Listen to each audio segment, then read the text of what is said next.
Hello everyone, Radhe Radhe. मैं उमा अपने YouTube परिवार को प्रणाम करती हूँ। स्वागत है आप सभी का मेरे यूट्यूब चैनल उमा की दुनिया में। आ चुकी हूँ एक नए वीडियो के साथ। नई शुरुआत, नई कोशिश। समय है सुबह का। सुबह का अभी काफ़ी काम पड़ा हुआ था और काफ़ी निपट चुका था, जिसमें कि झाड़ू निपट चुकी थी और पोछा मुझे अभी लगाना था। नाश्ता बना चुकी थी बच्चों के लिए।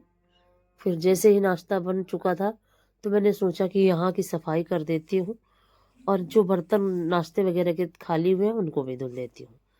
अगर यहाँ की सफाई सफाई सुबह कर दो तो काफ़ी अच्छा रहता है और फिर जल्दी से सूख भी जाता है।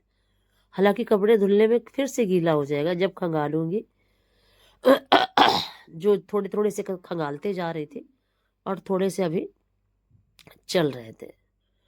और ये कढ़ाई इतना ज़्यादा जली थी कि मैं पहले सोची कि खड़े खड़े ही, ज़्यादातर जब हल्के फुल्के बर्तन होते हैं तो फिर मैं खड़े खड़े ही मांज लेती हूँ, क्योंकि क्या होता है फिर बैठने में फिर आलस जैसा आ जाता है। और खड़े खड़े बस तुरंत धुल मांजो और तुरंत धुल के रखो, उतना ज़्यादा परेशानी नहीं होती। लेकिन पता है क्या था, ये कढ़ाई इतना ज़्यादा जली हुई थी, इतना ज़्यादा जल चुकी थी कि क्या बताऊँ। अगर इसमें पूड़ियाँ बना दो, एक तो छोटी सी कढ़ाई है तो ये लगता है कि कम तेल में ही खूब अच्छे से पूड़ियाँ बन जाती हैं, और बड़ी कढ़ाई में थोड़ा सा ज़्यादा तेल डालना पड़ता है इसी वजह से। और फिर ये, लेकिन क्या होता है कि ये जल्दी से साफ नहीं होती है, चिपक जैसा जाता है तेल इसमें, और इसी वजह से इसको मांजने में बहुत ज़्यादा समय लगा।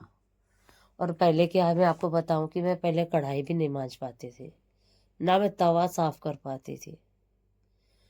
और जब पिछले के समय की कुछ बातें याद करो तो मन कभी कभी हंसी आया करती है। और उस समय क्या था, वो समय बड़ा दुख का समय था, जब चीज़ें हमें आती नहीं है। और क्या होता है कि बचपन तो हमारा सिर्फ पढ़ाई में ही निकल जाता है, और जैसे ही जल्दी से शादी हो गई तो फिर सब चीज़ें एडजस्ट नहीं हो पाती हैं। और यही कारण होता है कि बहुत सारे परिवार परेशानी का सामना करते हैं।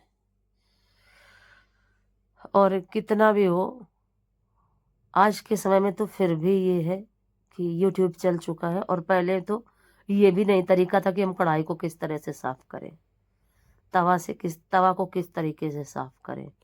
और जब मैं कभी साफ करने के लिए बैठती तो जितना मैं साफ करती उससे ज़्यादा मैं रोया करती थी, क्योंकि कर ही नहीं पाया करती थी और ऐसा लगा करता था कि ये बहुत बड़ा पहाड़ के जैसा काम है। लेकिन धीरे धीरे समय बदला, चीज़ें बदली, और लेकिन एक मन में था कि मुझे ये करना है। और जब हम कोई चीज़ हो उसे ठान लेते हैं तो फिर उसको करके ही छोड़ते हैं, और तब प्रकृति भी हमारी मदद करने लगती है।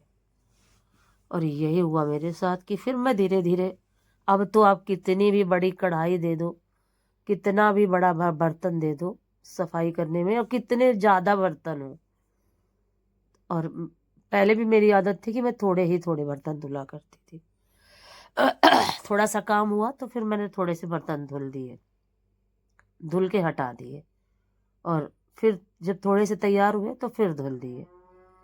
और अब तो काम इतना परफेक्ट हो चुका है कि चाहे जितना ज़्यादा काम हो, करने में कोई दिक्कत नहीं होती, और सारे ही काम बहुत आसान लगा करते हैं। ये समय की बात होती है, समय समय के साथ हर चीज़ें बदल जाती हैं। कहने का मतलब बस यही है कि जीवन परिवर्तनशील है और सभी चीज़ें एक समान कभी भी नहीं रहती। उसके लिए हमेशा हम अपने मन को तैयार रखें तो वो ज़्यादा ही अच्छा रहता है। और जब हमारी कोई चीज़ ऐसी होती है जिस चीज़ को हम सोचते हैं और वो उस तरह से नहीं होती है, तो हालांकि काफ़ी दुख भी होता है हमारे जीवन में। लेकिन ये सब चीज़ें प्रकृति से जुड़ी है, और प्रकृति की जो इच्छा होती है वही इंसान कर पाते हैं। और अगर प्रकृति की इच्छा नहीं है तो इंसान की कोई भी औकात नहीं कि वो कुछ कर पाए। और देखिए फिर यहाँ की जब, और आंगन को अगर साफ कर दो तो मन काफ़ी अच्छा हो जाता है। और सुबह मैं कर चुकी थी, सुबह जब बाहर झाड़ू लगाती हूँ तो बाहर से लेके अंदर तक आंगन तक की सफाई कर देती हूँ, झाड़ू कर देती हूँ और पोछा भी कर देती हूँ। लेकिन फिर जैसे जैसे पैर बार बार आना जाना बन बन के पैर बन बन के पूरे आंगन को फिर से गंदा हो जाता है आंगन। इसीलिए कभी कभी तो पोछा दोबारा भी लगा देती हूँ, जब घर के अंदर का पोछा लगाती हूँ, और कभी कभी आंगन को धुल देती हूँ। अगर थोड़ा सा कम गंदा हुआ तो फिर पोछा लगा देती हूँ, और अगर थोड़ा सा ज़्यादा गंदा हुआ तो फिर धुलाई ज़्यादा बेस्ट लगती है मुझे। और अब बारी थी यहाँ की साफ सफाई करने के बाद मुझे धुलने थे गेहूँ, क्योंकि मन में कहीं ना कहीं एक डर सा बैठा हुआ है कि कम ना पड़ जाए। सर्दियाँ कितनी ज़्यादा होती हैं कुछ पता नहीं। हम तो सिर्फ एक अनुमान लगा सकते हैं कि इस बार गर्मी पड़ी है तो सर्दी भी पड़ेगी, लेकिन मन में बस यही आ रहा था बार बार। अभी भी सोच रही हूँ कि अभी भी एक बोरी और धुलूंगी, बच जाएगा तो उस तरफ के लिए हो जाएगा मार्च अप्रैल के लिए, लेकिन कम नहीं होना चाहिए। और सर्दी में वैसे भी चावल आवल का इस्तेमाल कम ही होता है, जब कभी बना लो तो बना लो। और सर्दियों में डेली चावल खाने में भी डर लगता है। हालांकि बच्चों को नुकसान नहीं है, लेकिन बच्चे ज़्यादा चावल नहीं खाते। मेरे छोटा वाला बेटा अकेले सिर्फ खाता है ज़्यादा चावल। और दोपहर में क्या है कि गर्मियों में अच्छा रहता है कि दाल चावल बना लो, बड़े बड़े दिन होते हैं तो सही भी रहता है। और इन छोटे दिनों में अगर चावल थोड़ा सा खा लो तो बस पूरे दिन ऐसा लगा करता है कि जैसे बहुत ज़्यादा पेट भरा हुआ है। इसीलिए वैसे भी चावल खाना ज़रूरी होता है, लेकिन सर्दियों में थोड़ा सा अवॉइड करती हूँ। लेकिन जिसका शरीर स्वस्थ होता है तो उसके लिए सर्दी हो या गर्मी हो कोई दिक्कत की बात नहीं। और जिस तरीके से अपने शरीर को ढाल दो उसी तरह से ढल जाता है। और मुझसे गलती क्या हुई कि लंबे समय के लिए मैंने चावल को छोड़ दिया था। लंबा समय, करीब 3-4 साल तक मैं चावल मैंने खाया ही नहीं। 2 मिनट के बाद उसी की वजह से इस बहुत सारी दिक्कतें मेरे शरीर में हो गई, और जो एलर्जी के रूप में परिवर्तित हो गई। और क्या था, शुरुआत हुई थी जुकाम बना रहता था थोड़ा थोड़ा करके, फिर वही चीज़ें बढ़ती गई और फिर भयानक रूप ले लिया। लेकिन अच्छा पहले क्या था, ये चीज़ें समझ में ही नहीं आती थी। अब सारी चीज़ें समझ में आती है, अपने शरीर का सारा रूटीन समझ में आता है कि हमें किस तरीके से कौन सी चीज़ खानी चाहिए। तो अब सब कुछ पता है कि ठंडा गर्म सब कुछ ही खाना चाहिए। और सबसे ज़्यादा ज़रूरी है कि पानी पीते रहो। जब आप पानी पीते रहोगे तो ठंडा गर्म कुछ भी आप खाओगे सारा ही हजम हो जाएगा और हमारा शरीर स्वस्थ रहेगा।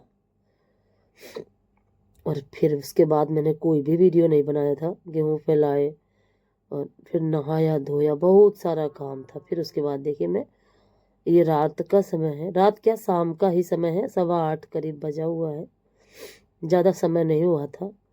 और मैं बनाने लगी थी रोटियां। अगर आज का वीडियो थोड़ा सा भी अच्छा लगे तो वीडियो को लाइक करिए, चैनल को सब्सक्राइब करिए, बेल को ज़रूर प्रेस करिए। एक प्यारे से कमेंट के साथ अपना प्यार आशीर्वाद मुझे ज़रूर दें। और कितना भी सोचो कि 11, 11:15, 11:30 तक वीडियो चला जाए, चाह ही नहीं पाता। इतना लेट हो जाता है सब कुछ। देखती हूँ कब तक ये चलता है क्रम।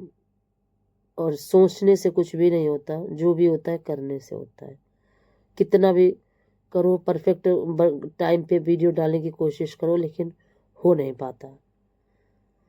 कोई बात नहीं, सभी चीज़ें बदली हैं, ये भी बदलेगा, समय भी बदलेगा, ऐसा कुछ भी नहीं है कि नहीं बदलेगा। और उसके बाद